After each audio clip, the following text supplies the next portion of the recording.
Assalamualaikum, saya Ayub, Ustadz Digital. Cahaya iman di akhir zaman. Zaid berlari menghampiri Ustadz Ayub. Wajahnya tampak sedikit bingung. "Ustadz, tadi aku menonton video tentang tanda-tanda datangnya Dajjal. Apakah itu menakutkan?" tanya Zaid dengan nada khawatir.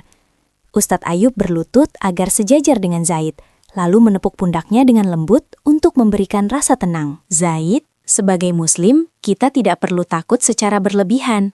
Tapi kita harus waspada dan membekali diri dengan ilmu," jawab Ustadz Ayub. Rasulullah alaihi salam telah memberitahu kita beberapa tanda alam sebelum fitnah besar itu muncul, agar kita bisa bersiap diri.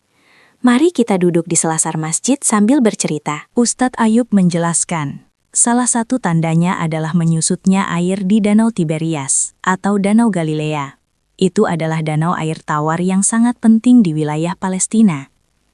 Jika airnya mulai mengering, itu adalah peringatan bagi kita bahwa waktu semakin dekat. Tanda lainnya adalah ketika pohon-pohon kurma di daerah Baisan, sebuah wilayah di Palestina, tidak lagi berbuah.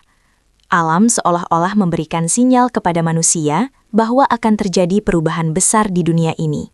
Jelasnya dengan nada yang tetap stabil dan edukatif. Selain tanda alam, ada juga tanda sosial Zaid. Lanjut Ustadz Ayub. Ia mengajak Zaid berjalan menuju perpustakaan masjid. Akan banyak tersebar berita bohong atau fitnah yang dianggap sebagai kebenaran, dan orang-orang mulai meninggalkan kejujuran. Itulah mengapa kita harus selalu menyaring informasi dengan cahaya iman dan ilmu. Zaid mengangguk-angguk, mulai memahami. "Lalu, bagaimana cara kita melindungi diri, Ustadz?" tanya Zaid lagi. Ustadz Ayub berhenti di depan rak buku dan mengambil sebuah Al-Quran. Senjata utama kita adalah membaca dan menghafal 10 ayat pertama dari surah Al-Kahf. Itu adalah pelindung dari fitnah Dajjal yang paling ampuh. Ustadz Ayub kemudian menunjukkan cara berdoa yang diajarkan Nabi Muhammad SAW. Di setiap akhir sholat kita, sebelum salam, bacalah doa memohon perlindungan dari 4 hal. Azab neraka jahanam, azab kubur, fitnah kehidupan dan kematian, serta fitnah Al-Masih Ad-Dajjal. Allah pasti akan menjaga hambanya yang bersungguh-sungguh. Zaid merasa jauh lebih tenang sekarang. Terima kasih Ustadz. Sekarang aku tahu bahwa ilmu dan amal adalah kunci agar kita tidak tersesat.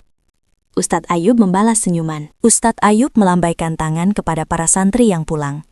Ingatlah anak-anak, tanda-tanda zaman bukan untuk ditakuti, melainkan sebagai pengingat agar